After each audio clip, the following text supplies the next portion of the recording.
मित्रांनो, या व्हिडिओमध्ये आपण काळाचा तिसरा प्रकार म्हणजेच भविष्यकाळ पाहणार आहोत।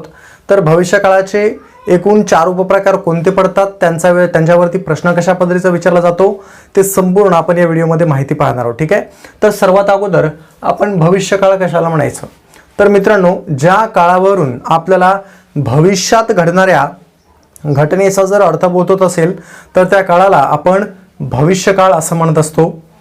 तर भविष्यकाळाचे 4 उपप्रकार पडतात। पहिला जो काही प्रकार आहे तो आहे साधा भविष्यकाळ, दुसरा जो काही प्रकार आहे तो आहे चालू किंवा अपूर्ण भविष्यकाळ, तिसरा प्रकार आहे पूर्ण भविष्यकाळ आणि चौथा प्रकार आहे रीती भविष्यकाळ। ठीक आहे, संपूर्ण माहिती आपण घेणार आहोत, स्टेप बाय स्टेप घेऊयात।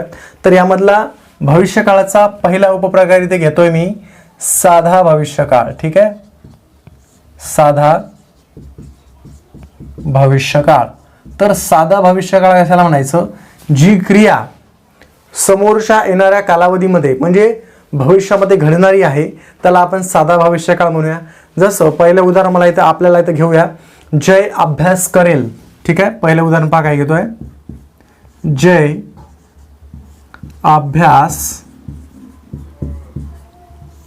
करेल, जय अभ्यास करेल। तर वाक्याच्या क्रियापदावरून आपण काळ ठरवत असतो। ह्या वाक्यातलं क्रियापद कोणतं आहे, करेल। मग करेल क्रियापदावरून आपल्याला भविष्यकाळाचा अर्थबोध होतोय, ही संपूर्ण भविष्यात घडणारी घटना आहे। ठीक आहे, 2 नंबरचं जर वाक्य आपल्याला लिहायचं असेल तर आपण वाक्य घेऊया, प्रेरणा निबंध लिहेल। ठीक आहे, प्रेरणा निबंध लिहेल। वाक्याचं क्रियापद होतं लिहेल, पण निबंध लिहिण्याची क्रिया कधी घडणारी आहे, भविष्यात घडणारी आहे, म्हणून या काळाला देखील आपण साधा भविष्यकाळ असं म्हणू शकतो। समोरचं उदाहरण पहा, श्याम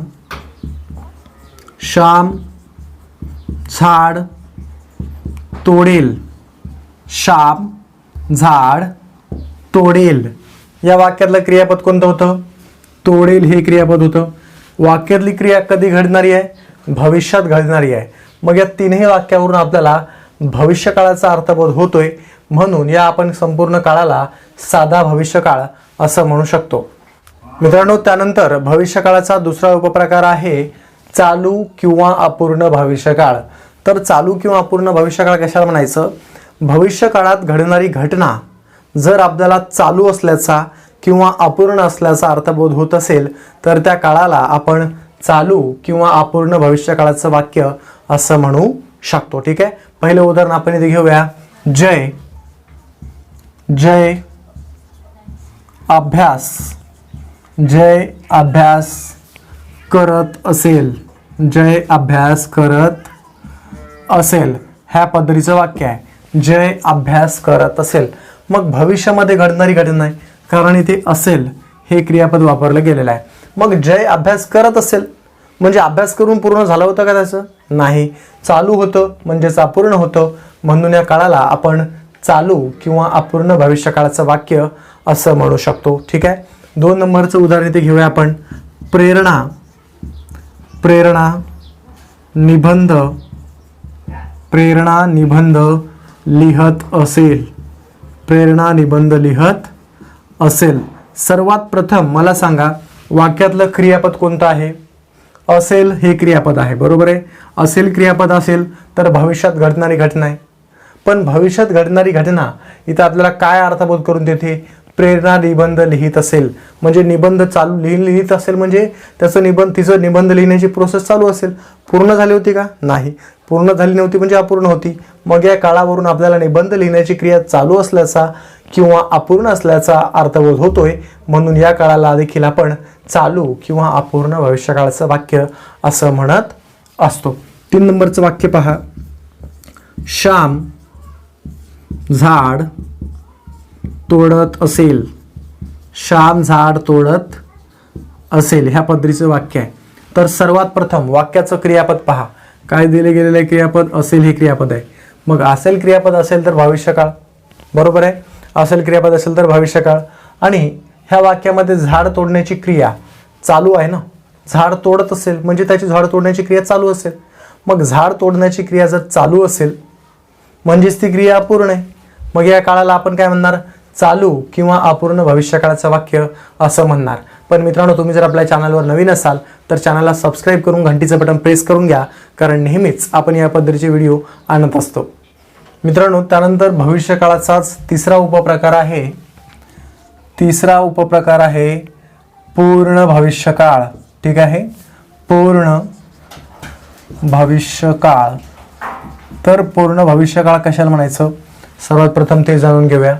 मित्रांनो, एखाद्या वाक्यातून ते वाक्य भविष्यकाळाचं वाक्य असल्याचा अर्थबोध होऊन भविष्यकाळात एखादी क्रिया पूर्ण झाल्याचा अर्थबोध होत असेल तर त्या काळाला आपण पूर्ण भविष्यकाळ असं म्हणतो. काय सांगितली ती व्याख्या, भविष्यकाळामध्ये एखादी क्रिया पूर्ण झाल्याचा अर्थबोध होत असेल तर त्या काळाला आपण पूर्ण भविष्यकाळाचं वाक्य असं म्हणू शकतो.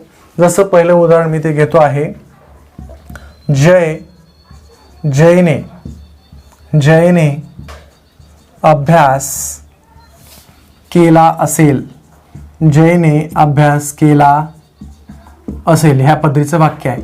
जयने अभ्यास केला असेल. सर्वात प्रथम वाक्यातलं क्रियापद कोणतं आहे, असेल हे क्रियापद आहे. असेल क्रियापद जर वाक्यामध्ये असेल तर ते वाक्य भविष्यकाळाचं असते, बरोबर आहे. पण या वाक्यातून आपल्याला क्रिया कोणती कळते, जयने अभ्यास केला असेल, म्हणजे भविष्यकाळामध्ये अभ्यास करण्याची क्रिया पूर्ण झाल्याचा अर्थबोध करून दिला गेलेला आहे, म्हणून या काळाला आपण पूर्ण भविष्यकाळाचं वाक्य असं म्हणू शकतो. 2 नंबरचं उदाहरण पहा, प्रेरणाने निबंध लिहिला असेल. प्रेरणाने निबंध लिहिला असेल ह्या पद्धतीचं वाक्य आहे. तर सर्वात प्रथम वाक्यातलं क्रियापद कोणतं आहे, असेल हे क्रियापद आहे, बरोबर आहे. मग असेल हे क्रियापद असेल तर ते वाक्य भविष्यकाळाचं झालं. पण या वाक्यातून आपल्याला निबंध लिहिण्याची क्रिया काय झाल्याचा अर्थबोध होतोय, पूर्ण झाल्याचा अर्थबोध होतोय. प्रेरणाने निबंध लिहिला असेल म्हणजे पूर्ण झाला असेल लिहून. मग या वाक्यातून जर आपल्याला क्रिया पूर्ण झाल्याचा अर्थबोध होत असेल तर या काळाला आपण पूर्ण भविष्यकाळ असं म्हणत असतो. 3 नंबरचं उदाहरण इथं घेता येईल आपल्याला, श्यामने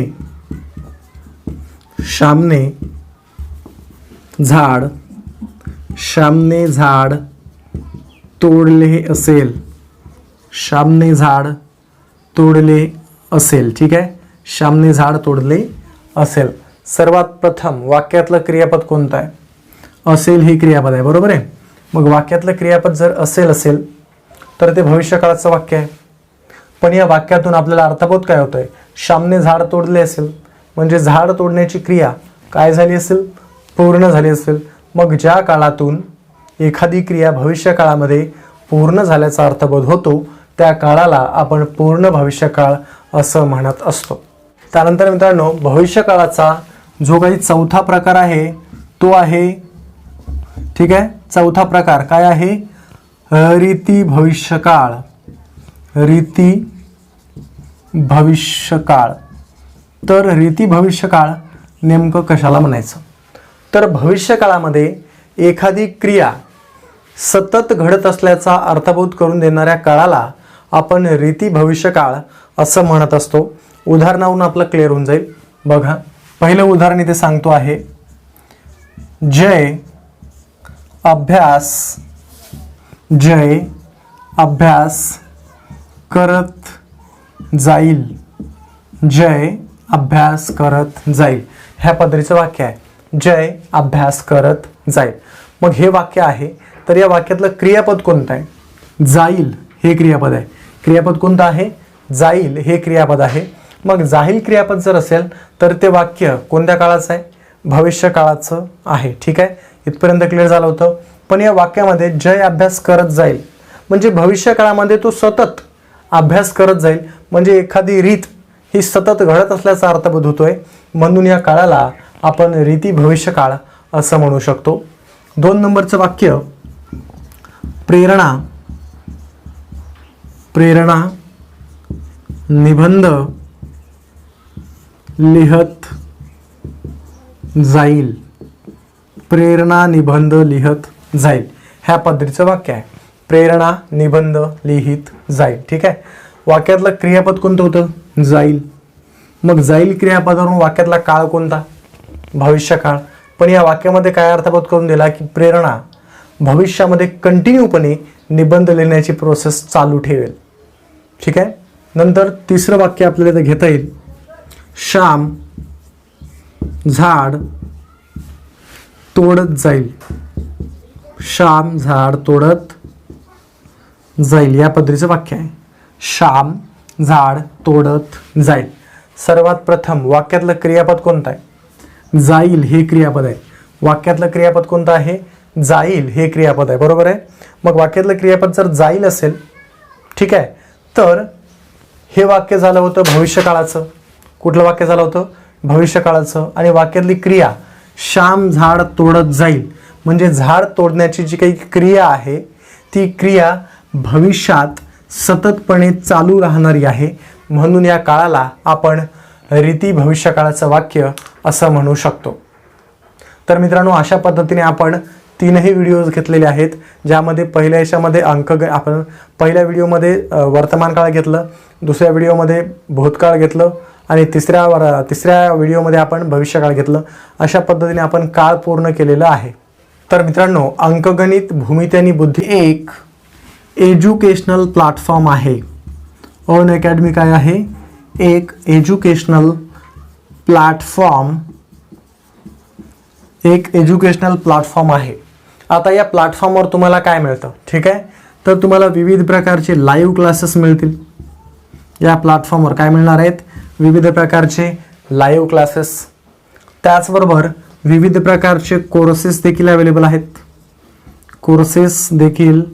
अवेलेबल आहेत. ठीक आहे, कोर्सेस देखील अवेलेबल आहेत. ठीक आहे, तर तुम्हाला करायचं काय नेमकं? तर तुम्हाला नेमकं करायचं काय आहे? तुम्ही हा जो काही व्हिडिओ पाहताय, तर हा जो काही तुम्ही व्हिडिओ पाहताय, तर या व्हिडिओच्या डिस्क्रिप्शन बॉक्समध्ये चॅनलची लिंक आहे. ठीक आहे, चॅनलची लिंक आहे. त्या लिंकवर तुम्हाला क्लिक करून अनअकॅडमी या चॅनलला व्हिजिट करायचं आहे आणि तिथले व्हिडिओज पाहायचे आहेत. ते व्हिडिओज तुम्हाला नक्कीच स्पर्धा परीक्षा करण्यामध्ये उपयुक्त ठरू शकतील.